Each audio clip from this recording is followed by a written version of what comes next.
Lucknow FM 105.6 megahertz की frequency पर। जी हाँ, आज शुरू हो चुका है कार्यक्रम जीवे ऑनलाइन और आज का जो कार्यक्रम है जिसका विषय हम लेकर आए हैं 21वीं सदी भारत की सदी, उपलब्धियां, चुनौतियां और समाधान। जी हाँ साथियों, 21वीं सदी तकनीकी और प्रौद्योगिकी के मामले में बहुत आगे है। कई सारी उपलब्धियों के साथ साथ अभी काफी सारी चुनौतियां भी हमारे सामने खड़ी हैं। ऐसे में उन चुनौतियों का क्या समाधान निकल सकता है, आइए इसी संपूर्ण विषय पर आधारित है आज का जीवे ऑनलाइन, जिसके लिए आज हमने जो भी आपके प्रश्न हैं, जो हमारे मन में प्रश्न हैं, उन सभी का उत्तर देने के लिए आज हमने अपने स्टूडियो में आमंत्रित किया है 2 अतिथि मेहमानों को। जी हाँ, आज हमारे साथ हैं सबसे पहले तो डॉक्टर सीमा गुप्ता जी, जो कि शासन में अधिकारी हैं। विभिन्न सांस्कृतिक संस्थाओं में वरिष्ठ पदों पर कार्यरत सीमा जी एक समाज सेवी भी हैं। तो बहुत बहुत स्वागत करते हैं सीमा जी आपका अपने कार्यक्रम में। बहुत बहुत धन्यवाद।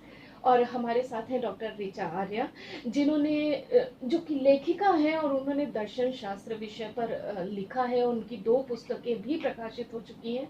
साथ ही वो कथक नृत्य में भी अपना शौक रखती हैं और कई सारे कार्यक्रमों को उन्होंने किया है। तो डॉक्टर ऋचा आर्या जी, आपका बहुत बहुत स्वागत है हमारे कार्यक्रम में। बहुत बहुत धन्यवाद। तो आज के इस प्रोग्राम को हम शुरू करते हैं। जैसा कि हमारा विषय है कि 21वीं सदी भारत की सदी है, तो सीमा जी सबसे पहले हम आपसे ये जानना चाहेंगे कि इस सदी की क्या विशेषताएं हैं। सबसे पहले तो मैं अपने समस्त आदरणीय श्रोतागण को नमन करती हूँ कि आज के इस महत्वपूर्ण कार्यक्रम में आप सभी अपना बहुमूल्य समय दे रहे हैं। तो पहले तो मैं ये कहना चाहती हूँ कि जो 21वीं सदी का भारत है बहुत ही खास है, क्योंकि 21वीं सदी का भारत हर क्षेत्र में अलग दिख रहा है। चाहे वो सामाजिक क्षेत्र हो, आर्थिक क्षेत्र हो, राजनीतिक क्षेत्र हो, सांस्कृतिक क्षेत्र हो या धार्मिक या अन्य क्षेत्र हो, सब में आप डिफरेंट प्रकार के भारत की तस्वीर को आप देखेंगे। गजब की बात तो यह है कि 21वीं सदी की भारत की विशेषता यह है कि अब भारत न सिर्फ सॉफ्टवेयर क्षेत्र में एक क्रांति कर रहा है, बल्कि सूचना के क्षेत्र में भारत ने एक नई उपलब्धि को प्राप्त किया है। भारत अंतरिक्ष क्षेत्र में क्रांति कर रहा है और ख़ास बात है कि अब 21वीं सदी के जो सबसे महत्वपूर्ण क्षेत्र है, जैसे रोटी कपड़ा मकान, जो कि शुरू से ही आम महत्वपूर्ण क्षेत्र के रूप में माना जाता है, हर एक व्यक्ति के लिए अहम बुनियादी जरूरत है कि रोटी कपड़ा और मकान तो आज के आदमी को चाहिए, शुरू से ही चाहिए। बिल्कुल। तो इस चीज को मतलब कि कैसे गुणात्मक रूप से हर एक व्यक्ति को रोटी कपड़ा मकान दिया जाए, तो वर्तमान जो भारत सरकार, राज्य सरकार ने एक फ्लैगशिप कार्यक्रम चलाया, वो अद्भुत है। रोटी कपड़ा और मकान को गुणात्मक रूप से हर द्वार पर पहुंचाने के लिए। और आपको बताकर बहुत ही हर्ष की अनुभूति होती है कि जो शिक्षा नीति, जो नई शिक्षा नीति के रूप में हमारे बीच आई है, वो गुणात्मक शिक्षा के साथ साथ हर एक व्यक्ति आत्मनिर्भर बन सके। जो स्टैंड अप इंडिया का जो कॉन्सेप्ट है, डिजिटल इंडिया का कॉन्सेप्ट है और मेक इन इंडिया का कॉन्सेप्ट है, वो सब कुछ आप इस नई शिक्षा नीति में देखेंगे। तो मैं तो ये कहूँगी कि 21वीं सदी का जो हमारे भारत की विशेषता है वो अद्भुत है। और इसकी खास बात है कि नए भारत के रूप में आज परिकल्पना न सिर्फ हम कर रहे हैं, बल्कि विश्व के परिक्षेत्र में आज भारत की एक अनूठी पहचान के रूप में देखी जा रही है। अमिता जी और समस्त श्रोतागण को बताकर मैं बहुत ही हर्षित हूँ कि इस पावन मिट्टी पर जन्म लेकर आज एक मन बहुत ही हर्षित होता है भारत की 21वीं सदी की विदेश नीति को देखकर। हमारे भारत की विदेश नीति की इस 21वीं सदी में खास बात है कि जो निरंतरता रही है, जैसे कि पंचशील हुआ, डॉक्ट्रिन, गुजराल डॉक्ट्रिन हुआ, उसको अपनाया जा रहा है। भारत ने क्या किया है, खास बात विदेश नीति की जो निरंतरता, जो मतलब जो महत्वपूर्ण आयाम है हमारी विदेश नीति को, उसको अपनाया गया है। साथ में परिवर्तनीयता के क्षेत्र में भारत ने अपनी विदेश नीति का व्यापकीकरण कर दिया है। मतलब जो हमारे जो पड़ोसी देश रहे, शुरू से ही उनके साथ मैत्रीपूर्ण संबंध अपनाया गया है, लेकिन आज हमारे पड़ोसी देशों के साथ 21वीं सदी के भारत ने एक बड़े भाई की तरह, एक पिता की तरह संबंधों को आयाम दिया है। तृतीय देशों के नेतृत्वकर्ता के रूप में आज भारत को जाना जाता था 20वीं सदी में, लेकिन 21वीं सदी में आज भारत न सिर्फ तृतीय विश्व के नेतृत्वकर्ता के रूप में दिख रहा है, बल्कि एक महाशक्ति के रूप में पहचानी जा रही है। तो मैं ये कहूँगी कि 21वीं सदी का जो भारत है हमारा है, एकदम गौरवपूर्ण इतिहास की ओर रचने को है। तो बहुआयामी विशेषताओं से युक्त हमारे 21वीं सदी का भारत है। जी, बहुत ही अच्छा लगता है ये सुन के कि हमारा भारत आगे तरक्की कर रहा है। और सही बात ये है सीमा जी कि किस तरह से भारत के जो संबंध है वो अन्य देशों के साथ अब बहुत मधुर होते जा रहे हैं। जो देश पहले भारत को कमज़ोर समझ के कटते थे, आज वो उसकी अर्थव्यवस्था, उसके काम के तरीकों को देखकर, क्योंकि कभी-कभी ये होता है कि जो आपके देश को चला रहा है, जो शासन है, अगर उसका जो शासन करने का तरीका है वो और देशों को अगर अच्छा लगता है, तो वो दूसरे देश भी हमारी तरफ आकर्षित होते बिल्कुल हैं, सत्य है। हमारी अर्थव्यवस्था की तरफ आकर्षित होते हैं। तो शायद आज की जो हमारी केंद्र सरकार है या राज्य सरकार के काम इस तरह के हैं कि दूसरे देश आज हमारे देश की तरफ आकर्षित हो रहे हैं। बिल्कुल सही। इसके बारे में आप क्या कहना चाहेंगे? मैं तो ये कहना चाहती हूँ कि आज भारत पूरे विश्व में द्वितीय सबसे बड़ा जनसंख्या मानव संसाधन वाला देश है। भारत की एक खास बात है कि भारत न सिर्फ विश्व का द्वितीय जनसंख्या सर्वाधिक जनसंख्या वाला देश है, बल्कि यहाँ का जो ऊर्जावान मानव संसाधन है, जी, यदि इसका सही रूप से सदुपयोग किया जाता है तो भारत शीघ्र अतिशीघ्र महाशक्ति के रूप में उभरेगा। क्योंकि भारत के जो मानव संसाधन ही आज न सिर्फ भारत में बल्कि विश्व के अनेक देशों में अपने परचम को लहरा रहे हैं। आज यूएनओ भारत के माता को देख रहा है, हर देश भारत के ओर देख रहे हैं। विश्व के एकीकरण में आज भारत की महत्वपूर्ण भूमिका है। आसियान कंट्री के साथ संबंध देख लीजिए। आसियान जो कि आपके पूर्वी देशों का एक समूह है, वो भी आज भारत के महत्ता को देख रहे हैं। महाशक्ति आज भारत की ओर देख रहे हैं, भारत की नीतियों की ओर देख रहे हैं। भारत की जो विदेश नीति है वो अद्भुत रही है, और कोविड काल में तो भारत की विदेश नीति अद्भुत रही, क्योंकि उस समय जब देश अपने देश की जर्जर अर्थव्यवस्था, सामाजिक अर्थव्यवस्था को देखकर अनेक प्रकार की समस्याओं से ग्रस्त हो गए थे, उसमें भारत संकट मोचक के रूप में उभरा है, न सिर्फ अपने देशवासियों के लिए बल्कि अन्य देशों के लिए। बहुत ही हर्ष के साथ आपको कहना है कि चूँकि मैं तो खुद शासन में हूँ, शासन ने दिन रात एक कर दिया है कोविड काल में प्रदेश के विकास, प्रदेश के हर एक नागरिकों तक सुविधाओं को पहुंचाने के लिए। मतलब आपको मैं क्या बताऊं, जो विकसित देश थे उनकी जर्जर स्थिति जब हो गई, उसके बावजूद भारत ने अपनी सीमित संसाधनों में असीमित शक्ति प्रदर्शन के साथ असीमित सुरक्षा का प्रदर्शन अपने देशवासियों के प्रति किया। तो इस तरह कहा जा सकता है कि भारत की जो विदेश नीति रही है, भारत की जो नीति रही है, वो अद्भुत रही है। तो ये जो हमारी बात चल रही है कि भारत की जो ये भारत की सदी है वो 21वीं सदी उपलब्धियों से भरी हुई है, और अभी बहुत समय है और काफ़ी कुछ हम लोगों को करना है, देश को करना है, क्योंकि हम एक विकासशील अर्थव्यवस्था में हमारा कार्य होता है और उसको विकसित ले जाने में, विकसित अर्थव्यवस्था बनाने में अभी काफ़ी सारे पड़ाव को पार करना पड़ेगा। तो उसमें कई सारी चुनौतियां भी हमारे सामने मुंह बांध के खड़ी हुई हैं।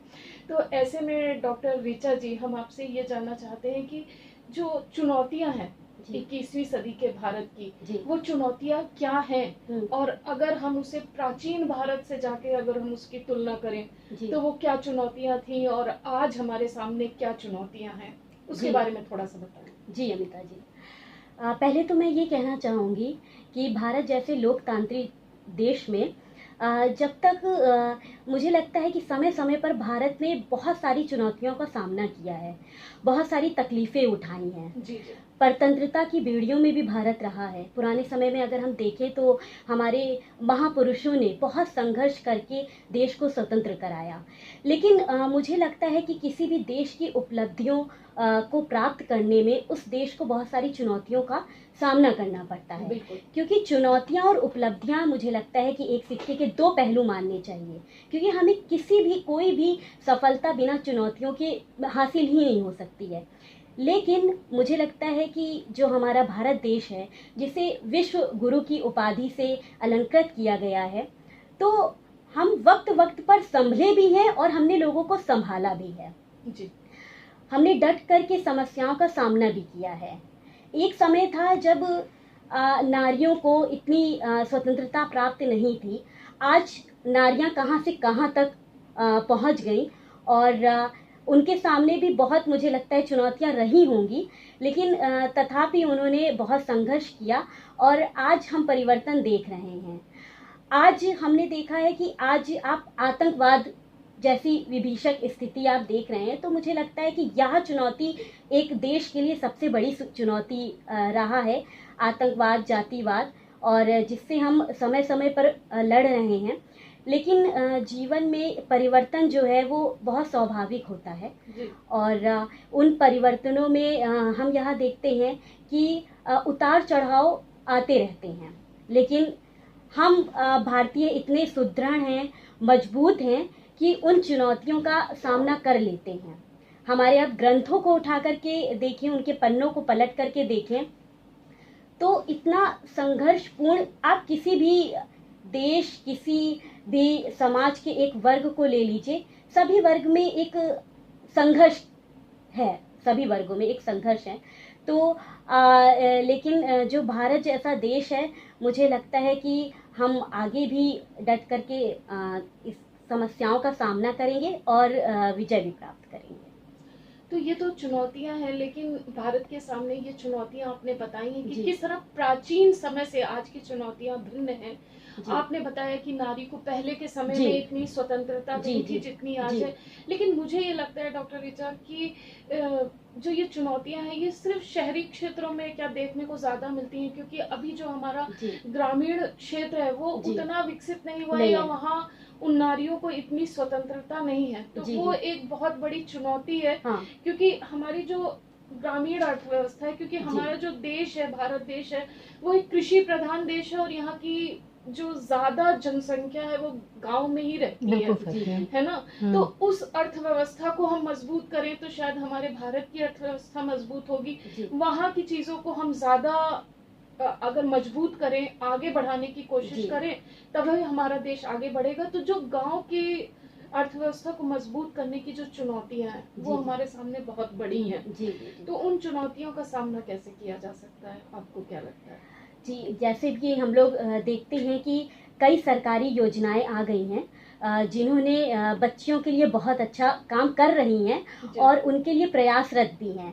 लेकिन मैं उन लोगों से यह कहना चाहूँगी कि बहुत सारे ऐसे लोग हैं जो इन योजनाओं से अवगत नहीं हैं। जो सरकार है वो अपनी योजनाएं बहुत अच्छे से चला रही है, लेकिन यदि वो योजनाएं उन लोगों तक पहुंच नहीं पा रही हैं, अगर उनका भरपूर वो लोग लाभ उठा सके, तो मुझे नहीं लगता कि देश की कोई भी बच्ची अशिक्षित रह जाएगी। और मुझे लगता है कि समय के साथ साथ धीरे धीरे परिवर्तन हो रहा है, लेकिन परिवर्तन भी बहुत तेजी से भी होता है, बहुत धीमे भी हो रहा है। तो मुझे लगता है कि लेकिन वो समय ज़रूर आएगा जब हम इन समस्याओं का डट करके सामना करेंगे। जैसे कि प्राचीन काल में देखते हैं कि पर्यावरण, हमारी नदियाँ वो बहुत शुद्ध थी, आज के समय में प्रदूषण इतना बढ़ गया है। तो मुझे लगता है कि आज हमारी चुनौतियां स्वयं हम खुद हैं। जब तक हम अपने में सुधार नहीं करेंगे, क्योंकि जितनी भी कमियां हैं वो हमारे द्वारा ही प्रदत्त की गई हैं। यदि हम पर्यावरण प्रदूषण को ना फैलाएं, अगर हम खुद इतना सचेत रहें, तो मुझे लगता है कि हम लोगों को इन सभी समस्याओं का सामना नहीं करना पड़ेगा। लेकिन तथापि हमारी जो सरकार है वो इन समस्याओं को सुधारने के लिए बहुत प्रयास कर रही है, और हम लोगों को भी चाहिए कि हम सभी इन समस्याओं को दूर करने का प्रयास करें। बहुत ही अच्छा आपने बताया कि किस तरह से हमारी राज्य सरकारें कोशिश कर रही हैं। तो डॉक्टर सीमा, हम आपसे ये जानना चाहेंगे कि जैसे ये तो एक पढ़ाई की बात हुई, कि शिक्षा की बात डॉक्टर ऋचा ने हमसे कही, लेकिन और भी कई सारे क्षेत्र हैं जहाँ पर चुनौतियाँ बहुत ज़्यादा हैं हमारे लिए।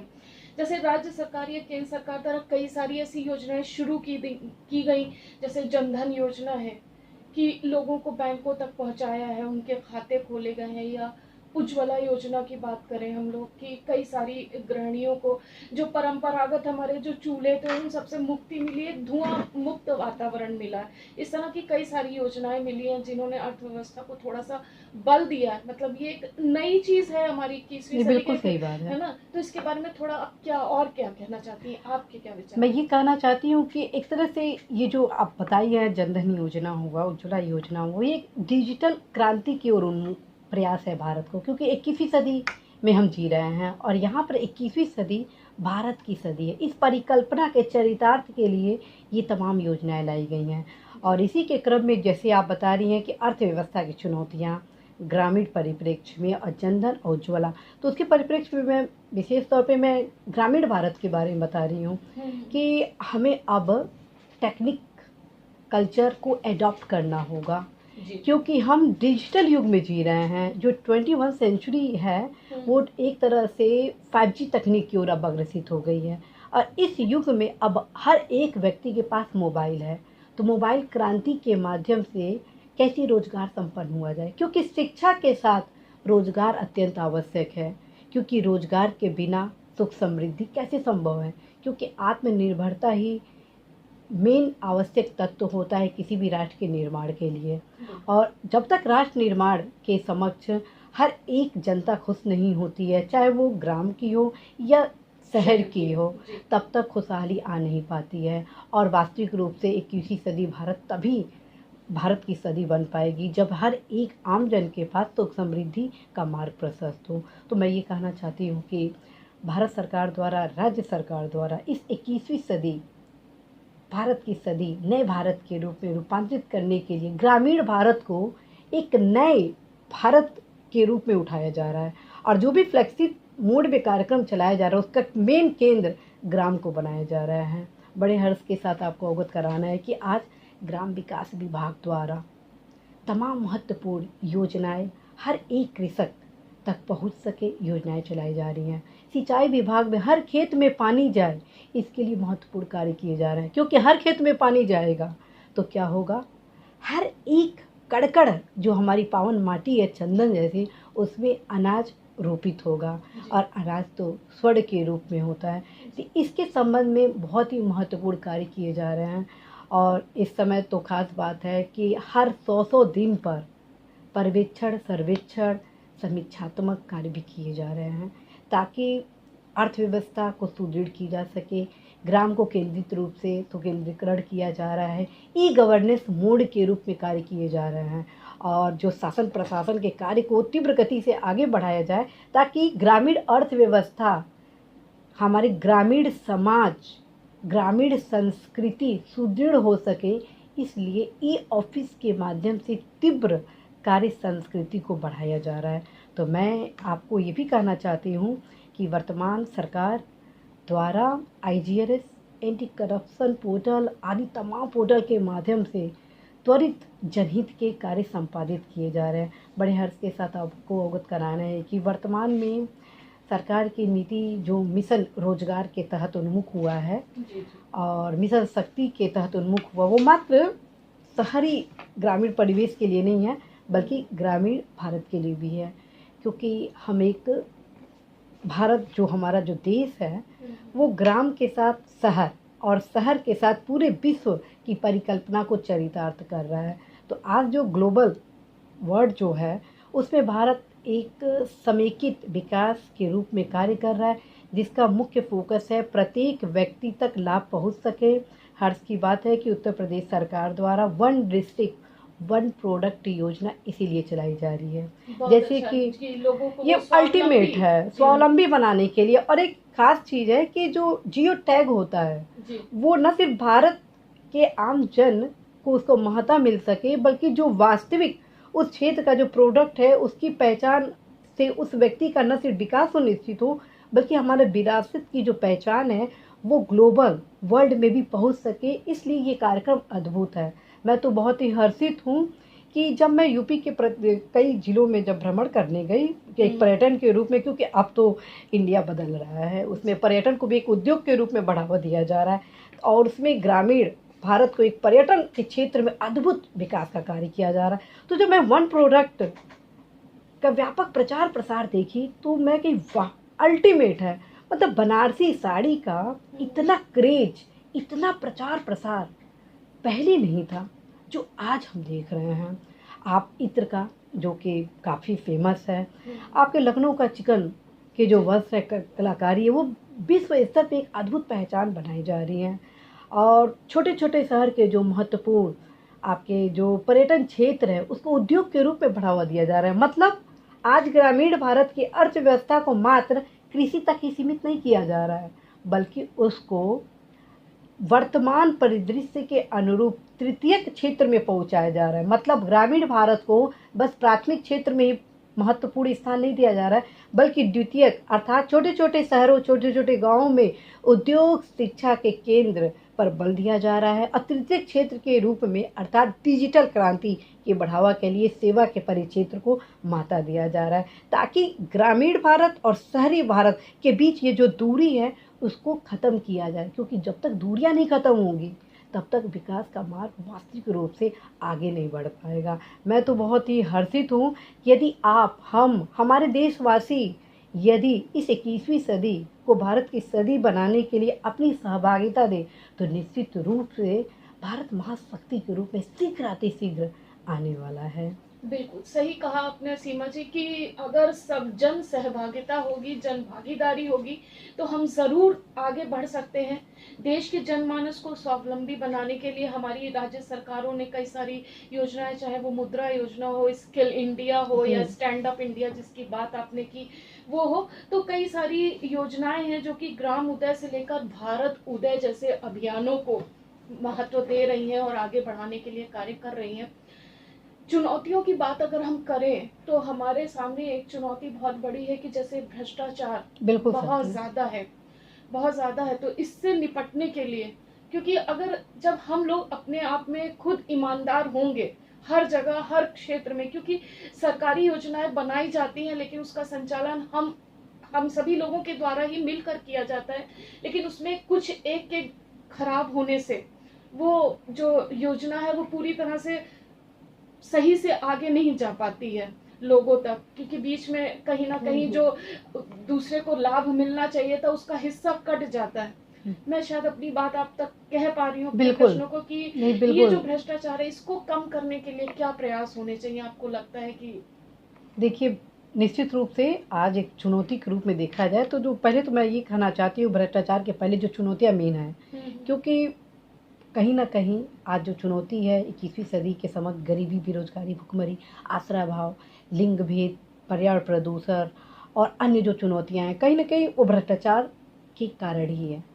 क्योंकि देश की आज़ादी से प्रयास किया जा रहा है इन तमाम चुनौतियों को दूर करने के लिए, लेकिन वर्तमान में जो आप प्रयास देख रही हैं वो अद्भुत है। अब भ्रष्टाचार पर नियंत्रण के लिए जो तमाम एंटी करप्शन पोर्टल बनाए गए हैं, IGNS पोर्टल बनाया गया, ये इसलिए बनाया गया है ताकि कोई समस्या हो रही है आम जन को तो इन पोर्टल के माध्यम से उन समस्याओं को दूर किया जा सके। और मैं एक चीज़ और इसमें जोड़ना चाहती हूँ कि भ्रष्टाचार तब दूर होगा जब हर एक व्यक्ति जागरूक होगा।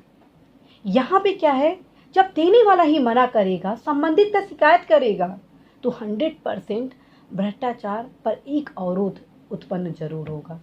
इसमें जागरूकता ही मेन मुद्दा है। और माननीय सरकार के बारे में यदि कहना हो कि माननीय सरकार द्वारा भ्रष्टाचार रोकने के लिए क्या क्या कदम उठाए जा रहे हैं, तो मैं तो यही कहना चाहती हूँ जितने भी तमाम उपाय हैं वे तमाम उपाय किए जा रहे हैं। खास बात है कि आज तो माननीय मुख्यमंत्री महोदय द्वारा तमाम प्रकार के नंबर जारी किए गए हैं, उसमें आप डायरेक्ट संबंधित अधिकारी कर्मचारी की शिकायत कर सकती हैं। भ्रष्टाचार से संबंधित कोई शिकायत मिलता है उस पर तत्काल अग्रेतर नियमानुसार कार्रवाई की जाती हैं।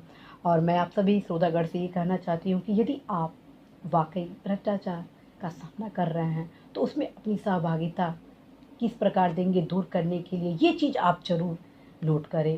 पहला चीज़, यदि आप देखते हैं कि किसी भी कार्यक्रम के क्रियान्वयन में कहीं पर भी भ्रष्टाचार पाया जा रहा है, तत्काल ही आप शिकायत उच्च स्तर पर करें। उच्च शिकायत पर अर्थात जो शिकायत आप किए हैं उस पर क्या अग्रेतर कार्रवाई की गई है उसकी आप अवश्य ही सूचना प्राप्त करें। यदि समयांतर्गत आपको सूचना प्राप्त नहीं होती है तो आप अवश्य ही सूचना के अधिकार के तहत आप अपनी शिकायत के संबंध में क्या कार्रवाई की गई है उसके अंतर्गत आप सूचना पाएंगे, क्योंकि आपका एक कदम भ्रष्टाचार के नियंत्रण में अत्यंत ही उपयोगी होने वाला है। तो आप सभी श्रोतागण से ये अनुरोध करना है कि आप अवश्य ही देश के विकास के लिए 21वीं सदी भारत की सदी बनाने के लिए अवश्य अपनी सहभागिता दें। न भ्रष्टाचार करें, न भ्रष्टाचार होने दें, न भ्रष्टाचार को बढ़ावा देने में अपनी सहभागिता दें। बस आपको सहभागिता ये देनी है कि किस प्रकार से भ्रष्टाचार को दूर किया जाए। जी, बहुत अच्छा लग रहा है आपसे बातचीत करके, क्योंकि बहुत सारे नए-नए विचार हमारी जनता तक पहुंच रहे हैं कि किस तरह से हम किस चीज़ को आगे बढ़ाने के लिए प्रयास करें। तो ऋचा जी, हम आपसे ये जानना चाहेंगे, जो भावी भारत है जी। उसे आप किस रूप में देखती हैं? देखिए, मैं एक लेखक हूँ और जी। लेखक नकारात्मकता के बजाय सकारात्मकता को ज़्यादा देखता है और और ये तो मुझे लगता है कि लेखक ही नहीं, सभी आम जन को भी यही देखना चाहिए। देखना जी, चाहिए। जी, तो और जो भी कठिनाइयाँ हैं उसके लिए प्रयासरत सदैव रहना चाहिए और मैं भावी भारत को उस दिशा में देखती हूँ। एक घटना का मैं यहाँ पर मैं घटना बताना चाहूँगी बिल्कुल, कि बिल्कुल। जब चीनी यात्री हेन सांग जब भारत आया था, तो वो भारत की सभ्यता और संस्कृति से बहुत प्रभावित हुआ। जी, तो अब हर्षवर्धन, जो सम्राट हर्षवर्धन थे, उन्होंने उनके स्वदेश लौटने के लिए एक नाव का प्रबंध किया और साथ में 20 सैनिक दे दिए। और सम्राट हर्षवर्धन ने कहा अपने सैनिक से कि इस नाव में हमारी जो भारत की सभ्यता संस्कृति के परिचायक ग्रंथ हैं, बहुत सारे ग्रंथ हैं, तो इसकी सुरक्षा का दायित्व आपके ऊपर है। नाव चली, बहुत दिन तक बहुत अच्छे से उनकी यात्रा हुई। तभी समुद्र में एक दिन तूफान आ गया। जी, तब जो नाविक प्रधान था उसने कहा सभी लोगों से कि नाव में भार बहुत ज्यादा हो गया है, इसलिए जो ये ग्रंथ हैं ये बहाने पड़ेंगे समुद्र में। तो तब सैनिक ने कहा, हर्षवर्धन के जो सैनिक थे उन्होंने कहा कि जो ये हमारे ग्रंथ हैं वो हमारी संस्कृति और सभ्यता के परिचायक हैं। और यह कहते हुए उसमें से कुछ जो सैनिक हैं वो स्वतः ही कूद गए समुद्र में और उन्होंने अपने प्राणों की आहुति दे दी। जी, तो मुझे लगता है कि हमारा भारत देश हमेशा से गौरव रहा है और जब यह देख करके हेन सांग की आंखों में आंसू आ गए और तब उन्होंने अपनी ये इस भारत की महिमा का वर्णन किया है अपनी पुस्तकों में कि भारत जो है वो कितना एक गौरवशाली रहा है कि जहाँ के सैनिकों ने कुछ ग्रंथों को, हमारे साहित्य को बचाने के लिए अपने प्राणों की आहुति दे दी। और निसंदेह प्राचीन काल से लेकर के यदि आज के काल को यदि हम साहित्य को खंगालें और इतिहास को देखें तो हम यहाँ देखते हैं कि समय समय पर ऐसे महापुरुषों ने जन्म लिया जिन्होंने समाज की कठिनाइयों को दूर किया और स्वयं उन कदमों पे चले जिससे हमारा भारत जो है वो गौरवशाली आज कहा जाता है। और उसी के क्रम में मैं यह भी कहना चाहूँगी कि आज भी जो प्रयास किए जा रहे हैं समाज में और देश के लिए, वो हमारे देश के लिए एक श्रृंखला का निर्माण कर रहे हैं। और भविष्य में हम यह पाएंगे कि आज जो भारत तरक्की कर रहा है और जो हमारा भारत सोने की चिड़िया कहलाता था वो भविष्य में भी सोने की चिड़िया कहलाएगा। आज का युवा आप किसी भी दिशा में देख लीजिए, किसी भी क्षेत्र में देख लीजिए, हम यहाँ पाते हैं कि प्रगति सभी देश में हो रही है, प्रगति सभी दिशा में हो रही है और आज सभी अपने अधिकारों के लिए सजग हैं। जी, तो एक समय ऐसा आएगा जब हर एक व्यक्ति सुखी रहेगा और भारत को आगे बढ़ाने के लिए अपना योगदान देगा। बहुत ही अच्छा। और आपने बताया कि भावी जो भारत होगा जी, वो ऐसा होगा जो अपनी एक पहचान विश्व के सामने फिर से बनाएगा, फिर से। जो एक जगत गुरु की पहचान थी भारत की जी, उसे वापस लाएगा। और ये दिख भी रहा है, क्योंकि अगर आप योग को देखिए तो जी, जो हमारी सांस्कृतिक विरासत थी आज विश्व स्तर पर उसको पहचाना जा रहा है। जी, आज विश्व स्तर पर सारे देश इस योग को मना रहे हैं और इसको हमारी ही भारत सरकार ऊपर लेकर आई। क्यों सीमा जी, बिल्कुल सही। है ना? तो इस तरह से कई सारी जो हमारी सांस्कृतिक विरासत है उनको बचाया जा रहा है। इसी तरह अगर हम बात करें तो कई सारे ऐसे कदम हमारी सरकार ने उठाए, जैसे अनुच्छेद 370 है, जी, इसका हटाया जाना है, या 3 तलाक जैसी चीजें हटाई गई जो नारी की सुरक्षा के लिए बिल्कुल थी, बेहद है जरूरी ना? तो कदम ये सब छोटे छोटे जो बदलाव हुए हैं, यही एक बड़ा रूप लेकर था और यही इन्हीं सब कारणों से हम नए भारत को बदलता भारत के रूप में, नए भारत के रूप में देख रहे हैं। मतलब जो कभी कल्पना हमने किए थे कि 370 हटेगा, 3 तलाक एक झटके में हट गया, एक तरह से नारी शक्ति को वास्तविक महत्व दिया गया, उन्हें सम्मान दिया गया। ये यही सब कुछ ऐसी चीज़ें हैं जो वाकई मतलब नए भारत की तस्वीर को बयां करती हैं। एक प्रश्न इन बातों से मेरे मन में सीमा जी आ रहा है, हम जानना चाहते हैं कि आज भारत भारतीयों के लिए ही नहीं, विदेशियों के लिए, साथ ही अन्य कई देशों के लिए महत्वपूर्ण कार्य कर रहा है। उसके बारे में थोड़ा सा हमें, क्योंकि आप शासन में हैं, शासन से जुड़ी अधिकारी हैं आप, तो आपकी निगाह उन पर ज़्यादा रहती है, तो उसके बारे में थोड़ा सा हमें ये बताइए। एक तरह से मैं आपको बताना ये चाहती हूँ कि आज भारत सरकार द्वारा और उत्तर प्रदेश सरकार द्वारा जो भी कार्य किए जा रहे हैं, जहाँ तक शासन का बात है तो हम लोग तो अलग अलग डिपार्टमेंट में कार्य करते हैं, लेकिन मैं जो महसूस कर रही हूँ अपने भारत की उपलब्धियों के बारे में कि न सिर्फ अन्य देशों में बल्कि जो छोटे छोटे देश हैं, महाशक्तिशाली देश हैं, उसमें भारत क्या कार्य कर रहा है, तो उसके बारे में मैं यही कहना चाहती हूँ कि आज भारत सरकार द्वारा तमाम आधारभूत संरचनात्मक विकास के कार्य अन्य देशों में किए जा रहे हैं। आज हमारे जो पड़ोसी देश नेपाल है, भूटान है, आपका श्रीलंका है, उसमें भारत सरकार द्वारा तमाम आर्थिक सुधारवादी कार्यक्रम किए जा रहे हैं। आधारभूत संरचना के क्रम में वहाँ पर ट्रेन वगैरह आदि की फैसिलिटी उपलब्ध कराई जा रही हैं। विभिन्न प्रकार के कल्याणकारी कार्यक्रम के माध्यम से उनको सहयोग प्रदान किया जा रहा है। बड़े हर्ष की बात है कि अफ़गानिस्तान में तमाम महत्वपूर्ण पुलों का निर्माण कराया गया। जब अफ़गानिस्तान में संकट था उस दौरान वहाँ के आम जनों तक किस प्रकार से उनके पोषण आजीविका की सुरक्षा की जा सके, इसके लिए भारत सरकार द्वारा एक अलग से बजट का सुनिश्चय किया गया। बड़े हर्ष की बात ये भी कहना है कि आज तृतीय विश्व के रूप में जो कि अफ्रीका जो महाद्वीप है उसके तमाम देशों के लिए भारत सरकार द्वारा महत्वपूर्ण कार्य किए जा रहे हैं।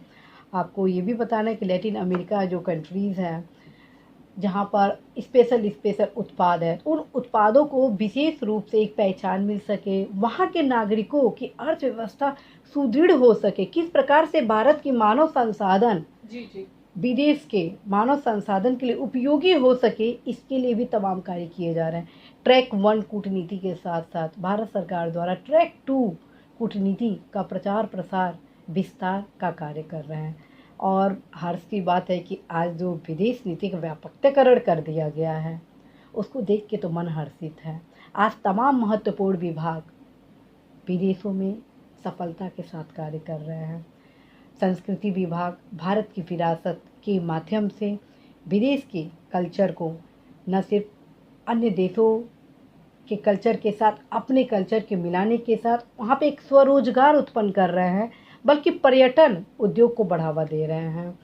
ये जो आप तमाम इस समय महोत्सव वगैरह आप देख रही हैं, भारत महोत्सव हुआ, यूपी महोत्सव हुआ, अवध महोत्सव हुआ, तमाम सांस्कृतिक साहित्यिक कार्यक्रम न सिर्फ भारत में बल्कि विदेशों में देख रही हैं। भारत के लोग विदेशों में जा रहे हैं, विदेश के कुछ महत्वपूर्ण जो विद्वज्जन हैं वो भारत में आ रहे हैं, और कुछ अप्रवासी भारतीयों का जो कार्यक्रम किया जा रही है, कहीं ना कहीं भारत सरकार द्वारा विदेश के अर्थव्यवस्था की सुदृढ़ता के लिए महत्वपूर्ण योगदान दिया जा रहा है। ये जो आज आप मेक इन इंडिया के प्रोडक्ट को देख रही हैं, ये 1 डिस्ट्रिक्ट 1 प्रोडक्ट जो यूपी का है, उसके तहत भी प्रयास हो रहा है कि यहाँ का प्रोडक्ट किस प्रकार से विदेशों में जाकर वहाँ के अर्थव्यवस्था को सुदृढ़ कर सके, इसके लिए तमाम प्रयास भारत सरकार द्वारा किया जा रहा है। तो मैं तो यही कहूँगी कि आज हमारा देश न सिर्फ भारतीयों के लिए तत्पर है बल्कि विश्व के एकीकरण में यदि कोई नेतृत्वकर्ता के रूप में कोई देश आगे आने वाला है तो वो भारत ही है।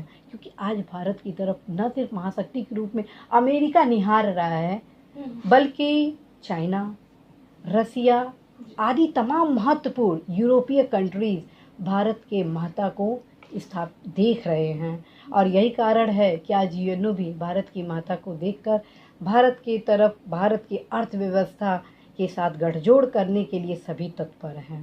जी, बहुत ही अच्छा, सही बात है ये कि आज की जो अर्थव्यवस्था की जो विकास दर धीरे धीरे बढ़ती जा रही है, उसमें कई विदेशी निवेशकों को आकर्षित किया है कि वो हमारे देश में अपने पैसे को लगाएं, क्योंकि और ये ज़रूरी भी है कि इस तरह की हमारी अर्थव्यवस्था में होना चाहिए कि निवेशक हमारी तरफ झुके, क्योंकि हमारे पास श्रम शक्ति तो बहुत है, क्योंकि जनसंख्या हमारे पास बहुत है।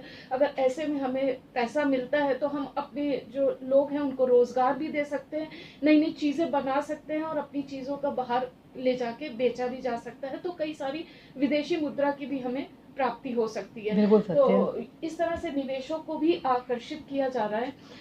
अपनी बात के साथ थोड़ा सा आगे बढ़ते हैं। आपने जैसा कहा कि आप विभिन्न सांस्कृतिक संस्थाओं में वरिष्ठ पदों पर कार्यरत है, कई सारे कार्यक्रम आपकी संस्थाओं द्वारा किए जाते हैं, तो इसमें 21वीं सदी के भारत को आप किस तरह से प्रस्तुत करती हैं, लोगों के सामने लाने का क्या काम होता है इन संस्थाओं के माध्यम से?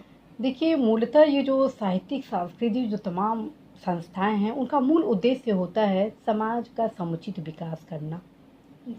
और इस क्रम में जो भारत सरकार, राज्य सरकार जो तमाम महत्वपूर्ण कल्याणकारी योजनाएं हैं वो आम जनों तक पहुँचे, क्योंकि अभी भी देखा जा रहा है कि जो कल्याणकारी योजनाएं हैं उसकी जानकारी आम जन तक नहीं पहुँचती है। तो मेरी ये प्राथमिकता होती है कि भारत सरकार, राज्य सरकार द्वारा जो कल्याणकारी योजनाएं चलाई जा रही हैं उनको एक विशेष कार्यक्रम के माध्यम से न सिर्फ साहित्यिक रूप से, सांस्कृतिक रूप से आम जनों के बीच परोसा जाए, बल्कि उस कार्यक्रम का लाभ जन जन तक पहुँचे, इसके लिए भी मैं कार्य करती हूँ। और अभी आप सभी कल परसों जैसे कि विश्व पर्यावरण दिवस है 5 जून को, कल यूपी महोत्सव के तत्वाधान में ही भातखंडे कला मंडपम में राष्ट्रीय पर्यावरण कार्यक्रम का आयोजन किया जाना है, जिसमें इग्नू का भी सहयोग लिया जा रहा है। और अखिल भारतीय विद्यार्थी परिषद के संयोजन में हम लोग एक प्रतियोगिता जन जागरूकता कार्यक्रम भी करा रहे हैं, प्रदर्शनी भी का भी आयोजन करा रहे हैं, ताकि पर्यावरण संकट जो वर्तमान में है उसको कैसे दूर किया जाए, उस पे लोग जागरूक हो सके, और जो बढ़ता जो ग्लोबल वार्मिंग है उस पे निदान के लिए हम सभी एक कार्यक्रम रखे हैं। तो हमारा यही लक्ष्य है कि विभिन्न सांस्कृतिक साहित्यिक मंचों के माध्यम से जो 21वीं सदी, भारत की सदी जो है, जो समस्त जो महत्वपूर्ण चुनौतियां जो हैं, गरीबी, बेरोजगारी, भुखमरी, आश्रय, हिंसा, पर्यावरण संकट, लिंग भेद, उसको कैसे दूर किया जाए, तो उस पर आधारित कार्यक्रम का आयोजन करते हैं। लोगों के बीच शिक्षा का प्रचार प्रसार हो सके, शिक्षा का महत्व प्रकट हो सके, साथ ही साथ कल्याणकारी योजना की पहुँच हो सके, ये इस सभी चीज़ों को ध्यान में रख के कार्यक्रमों को आयोजन किया जाता है। और सबसे महत्वपूर्ण बात, इन सब कार्यक्रमों के माध्यम से कहीं ना कहीं हम अपनी विरासत को आने वाली पीढ़ी के बीच परोसने का भी कार्य करते हैं। और भारत की जो छवि है उसको मैं विश्व स्तर पर जो है वर्तमान, उसको दिखाने का भी प्रयास करती हूँ, क्योंकि भारत की जो छवि है वो अल्टीमेट है। भारत की जो धार्मिक कल्चर है वो अल्टीमेट है। इससे हम कहीं ना कहीं अपने स्वास्थ्य संवर्धन का भी पोषण करते हैं। तो एक समेकित दृष्टिकोण से हम सभी इन कार्यक्रमों का संयोजन, आधारित कार्यक्रम का निर्धारण करते हैं। तो मतलब ये जो संस्थाएं हैं, ये जो भी योजनाएं हैं या किसी समस्या के समाधान के लिए क्या क्या किया जा सकता है उसके बारे में बताते हैं, यानी कि जन जागरूकता के ये कार्यक्रम है, लोगों की जन भागीदारी को बढ़ाने के लिए कि किस तरह से, इसी तरह से प्रमोट करके इन संस्थाओं के कार्यक्रम के माध्यम से हम देखते हैं कि लोगों को बताया जाता है कि नुक्कड़ नाटक और इस तरह के छोटे छोटे कार्यक्रमों को बढ़ावा मिले, कि जो अभी जैसे हमें डॉक्टर ऋचा जी ने बताया था कि लोगों तक जानकारी नहीं पहुंच पाती है किसी चीज की, इसीलिए उनको पता नहीं होता है। तो ये संस्थाएं इस तरह के कार्यों को बढ़ावा देती हैं कि लोगों तक इसकी जानकारी पहुंचे और वो बता सके। तो जैसे कि डॉक्टर ऋचा जी, आप एक साहित्यकार हैं, ठीक है, लिखती हैं, तो इस मतलब इस लेखन के क्षेत्र में किस तरह से भारत आगे आ सकता है, उसके प्रयासों के बारे में कुछ बताइए कि क्या किया जा सकता है। जी, जैसे मुझे तो लगता है कि लेखन के क्षेत्र में भारत सबसे अग्रणी है। जी। आप हमारे जो प्राचीन ग्रंथ हैं, चाहे आप विधि में देख लीजिए, चाहे आप संस्कृति में ले लीजिए, चाहे आप हमारी इमारतों के लिए ले लीजिए, हमारा जो लेखन है, हमारी जो कृतियां हैं, वो सबसे आधारभूत पक्ष है। भारत को अग्रणी रखने में। और मुझे लगता है कि एक समाज में चेतना लाने की जिम्मेदारी एक लेखक की सबसे ज़्यादा होती है। और लेखन ही एक ऐसा साधन है जो समाज को नए आयाम तक पहुंचा सकता है और एक युवा को उसकी समस्याओं से निजात दिला सकता है। और यदि आज के जो मैं लेखन पद्धति को ले लूँ तो बहुत सारे लेखक हैं जो समाज के विभिन्न आयामों पर लिख भी रहे हैं और उनसे समाज में बहुत सारे परिवर्तन भी आ रहे हैं। और जैसे आप देख लीजिए कि इसमें भी एक बहुत बड़ी क्रांति यहाँ आ रही है कि ई बुक आजकल ई बुक भी चल रही हैं और जिस पे आप आसानी से कोई भी बुक डाउनलोड करके उसे पढ़ सकते हैं। गूगल आप देख लीजिए, गूगल हो गया है, आपको किसी भी क्षेत्र में जानकारी चाहिए हो तो आप गूगल पे सर्च कर सकते हैं, उसके बारे में जानकारी प्राप्त कर सकते हैं।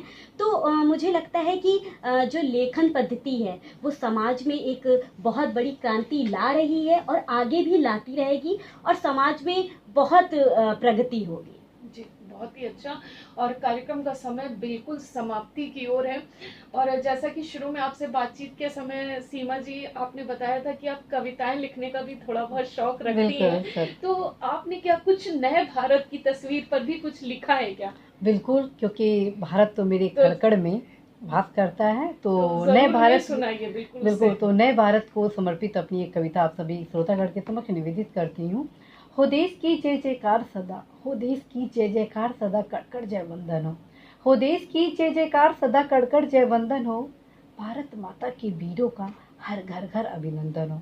भारत माता के वीरों का हर घर घर अभिनंदन हो। माँ भारती में हो एक निष्ठ, माँ भारती में हो एक निष्ठ, तेरा आराधन करती हूँ। एक तेरी ही खातिर माता नित जीती हूँ नित मरती हूँ। एक तेरी ही खातिर माता नित जीती हूँ नित मरती हूँ। मेरे मन में तेरी शक्ति है, मेरे तन में तेरी भक्ति है। मेरे मन में तेरी शक्ति है, मेरे तन में तेरी भक्ति है। एक तू ही सहारा है माता, तेरी चरणों में अनुरक्ति है। एक तू ही सहारा है माता, तेरे चरणों में अनुरक्ति है। और चलते चलते अमिता जी एक मुक्तक भी श्रोतागणों के समक्ष निवेदित करना चाहती हूँ, क्योंकि आज का जो नया भारत है वो कार्य कर रहा है, क्योंकि उसके कुछ चाहते हैं और वो चाहते जो हैं वो मैं आज अपने देशवासियों के समक्ष निवेदित करती हूँ। चंद सपने कुछ ख्वाहिशें हैं मेरी। जी हाँ, 21वीं सदी के भारत के बारे में बता रही हूँ। चंद सपने कुछ ख्वाहिशें हैं मेरी, दुनिया को बदलने की चाहते हैं मेरी। चंद सपने कुछ ख्वाहिशें हैं मेरी, दुनिया को बदलने की चाहते हैं मेरी।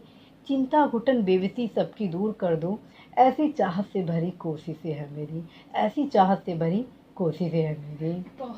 बहुत ही अच्छी कविता और मुक्तक आपने सुना है, बहुत अच्छा लगा सुन के। और ऐसा ही होना चाहिए आज के देश के युवा को, नागरिकों को। और बात बिल्कुल समाप्ति की ओर है, तो हम अपने दोनों अतिथि मेहमानों का, डॉक्टर सीमा गुप्ता और डॉक्टर ऋचा आर्या का धन्यवाद देंगे कि आप हमारे इस कार्यक्रम में आए और 21वीं सदी के भारत की उपलब्धियां, चुनौतियां और समाधान पर हम अपने विचारों से हम श्रोताओं को अवगत कराएं। आपका बहुत बहुत धन्यवाद अमिता जी, और श्रोतागण को भी तहे दिल से बहुत बहुत धन्यवाद।